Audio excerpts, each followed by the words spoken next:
Alrighty, I am now joined by PK. PK knows more about my Detroit sports takes than most do, probably than anybody. Also watches a lot of ball, so sees Detroit sports on his own. And we're gonna have PK give me some pushbacks here about my tier ranking. Maybe it would be something that you would have thought was wrong with the list.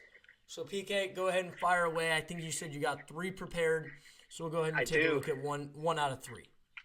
I am force-fed a lot of Detroit content from Griff. So my first question for you would be, I don't know, maybe a month and a half ago I would have had Scooble 1, but given what Cade's done in these playoffs, that's got to be why you put him at 1, right? Yes. So I mentioned it when I was doing my breakdown for the 1 and 2 spots. You can call it recency bias all you want. You can But the draft is now, not the start of the season, right? well you can but we are still seeing what Cade has proven to us. Okay. And Yeah, what yeah, Cade yeah. has proven to us that if you started a season with the Pistons right now, come playoff time, he can carry you through a series. While, especially 2 weeks ago before the Scooble injury, things might have been different. Scooble might have Yeah. been number one. He certainly was like a year ago. I think with how things currently stand, it is clear that Cade is more valuable to winning a championship for one of these teams than the others. Right. You need your true number one in the NBA more than your Cy Young pitcher who goes 1 of 5 days, right? 100%. I think that there is not another Detroit player, and I said this already, that if you take them off their team plummets harder than the Pistons. Not to mention the look at fact the that you're not Tigers even right taking them now. from 500 to terrible. You are taking them from literally on track to be a Final Four team in the NBA to not making the playoffs. One of the worst teams in the league. Without a doubt. And the Tigers are fine with Scooble injured right now. Well, yeah, they're probably not the 1 in 5 games having as high of an opportunity to win that Sure, game as they sure. otherwise would have been. Totally. And an ace in the playoffs really gives you some juice too. Yeah, which is But- why he's still at 2. Because that Yeah. starting No, pitcher yeah. spot is still valuable. I mean, the amount of games that he can win you throughout a season, and the fact that in baseball, a starting pitcher is one of the few guys who pretty commonly can go out there and just win you a game. There aren't a lot of Yeah. guys that can do that. And there's not many more electric performances than your freaking big Haas going 9 innings in the ALDS, you know. 100%. 100%. It's what he brings to the table. He's still great. It's not a knock on him. It's just like literally Not Cade at all. is like before he got Ascending. hurt, he was in the MVP of his league conversations. Nobody else on this list is in the Yeah. MVP conversations. Yeah, that's awesome. Okay, next I gotta go to 3 and 4. Why Sewell over Amon Ra? Because I don't know, positional value. Do you hold more to your best offensive lineman than you do to your best wide receiver? Because I think positionally within their positional groups are ranked pretty similarly, right, amongst their peers. 100%. I think they're both without a doubt, top 5 at their position. And Yeah. I would argue that they're top 1 or 2. And they both make an impact in the pass game and the run game. Now, I think that if you remove St. Brown for a league average wide receiver, you will still find guys who can make plays here and there. I think Yeah, if you I see. remove Penei Sewell for a league average offensive tackle, you will quickly realize how much he provides in both the run game and pass game that makes any of those plays ever viable in the first place. And he catches passes too. Yeah, he catches passes too. No, I mean he's Nah, a freak athlete, man. He could be an all-time Yeah. O-lineman. Yeah, well, it's true, and it's probably easier to argue he's in the top 3 at his position than it is to argue for Amon Ra. I know you No, have the stats to back it up, but I 100% agree that I think Sewell's going to win Protector of the Year, that new O-lineman award. I think he's going to win a lot of those. yeah, and he's still so young too, man. Yeah. I mean, remember you know about this disclaimer, and I mentioned it when I got to Scooble, especially because of the contract and injury situation. It really applied to him. Yeah. I'm avoiding age and contract True. value in this because that's why we specified it's like one season. You got the guy right now. And I think even Scooble still comes in at number 2 on this list, even with the fact that like you could say today he's out for a month or two.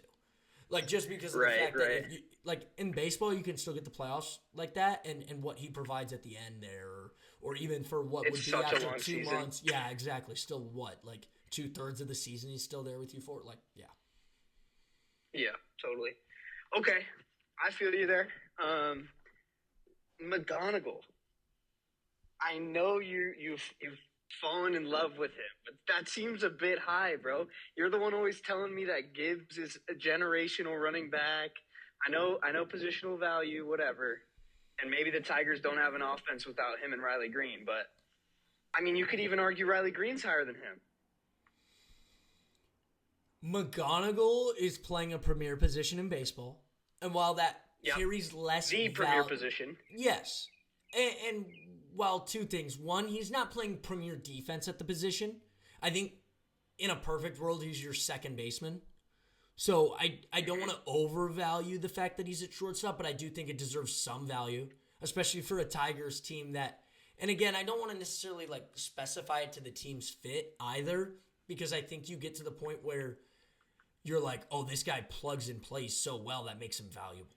You know what I mean? Yeah. Like, I want it to be like, you're drafting a team from scratch. Who do you go? Exactly. Yeah. But the fact that he's stepped in at shortstop the way he has, and he doesn't play like terrible defense. He's just not like a plus defender. His presence in the box, man, is something special to watch. He's played less than 40 games. He's already got over 2 WAR. That's crazy, dude. Like if you take him out of the lineup for a league average hitter or shortstop or whatever you want to list him as, they seriously lose like 3 or 4 more games than they have so far. I know like WAR has him at 2, and I don't know exactly, but the amount of times he's coming in and had a clutch at bat, and the amount of times that the offense wouldn't even cycle through. McGonagall just means so much for the Tigers, and I mentioned it throughout the video, but like staying afloat while Scooble is out is so important, and I think McGonagall is already showing his true value and his ability to keep a team afloat. And then with Gibbs, I mean, you would have to have a Saquon Barkley type season to move up any further than where he's at as a running back. Yeah, I hate that, but yeah. While the running back position is starting to become more value than it previously was when you look at Barkley, McCaffrey, Kenneth Walker, what he did for Seattle, I think the position really matters right now, and that's why Gibbs is able to make the list at all, combined with the fact that he is unbelievable talent in the run game and pass game. Anytime he touches the ball, there's a chance you score. I also think it's just an anomaly that Detroit has 7 athletes that you could argue are this valuable to even put ahead of him. Yeah, dude. He's an incredible player. I mean, I don't know. The fact that you're having an argument between a rookie and who, in your eyes, is, you know, the guy for the offense, right? Besides Amon-Ra. Like, I mean, you're the weapon, you know? Mm-hmm. He's what makes everything go is crazy, and something to be said for McGonagall for sure. Having such a good year. Yeah. So that's kind of where I'm at with that. Anything else on this list of 10 that's a problem for you? Any comments about anything you maybe liked? I mean, I would think before – I mean, it's the same thing. Before the playoffs, you probably have Duran over Thompson, right? Before the playoffs, I probably do have Duran over Thompson.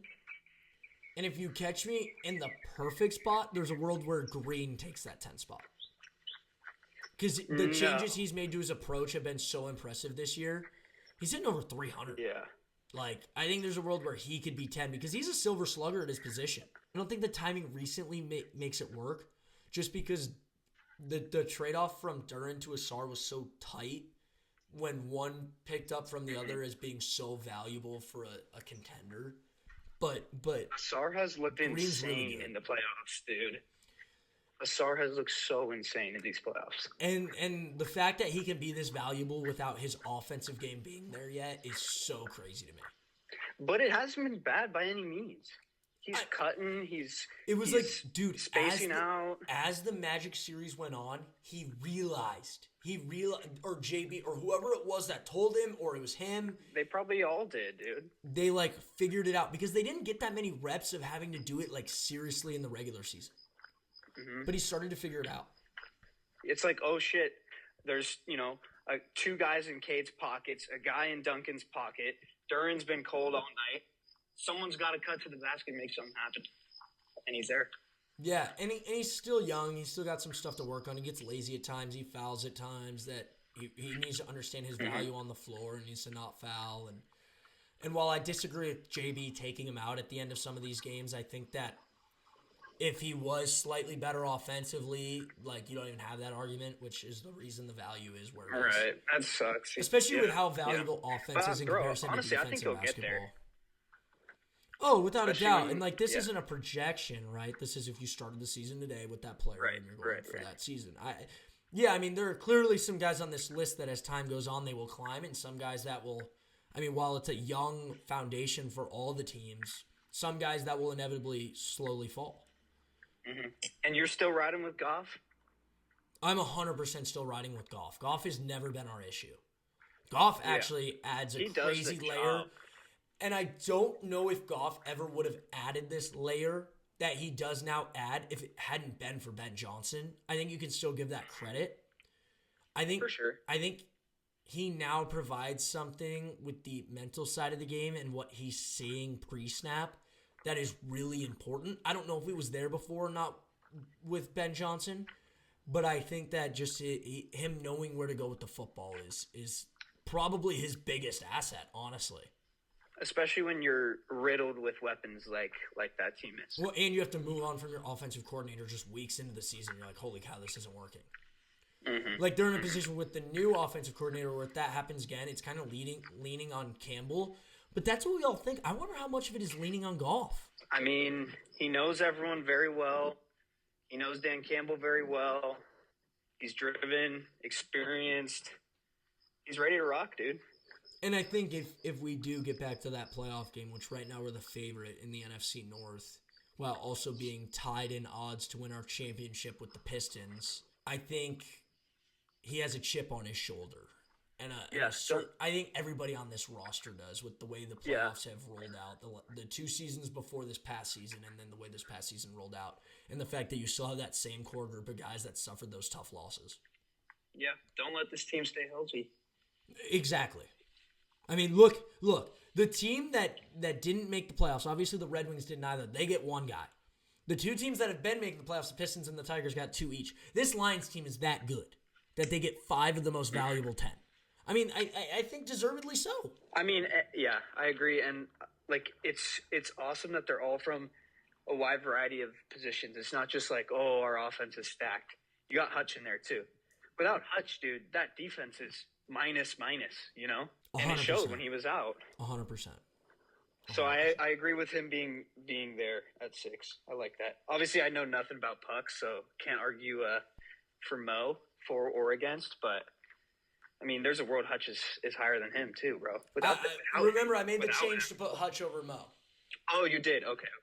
I thought about it. I realized pretty quickly the impact that Hutch has on that side of the ball, like you're mentioning. Like, literally, him and Seider are the same thing. They both can only impact their team's defense.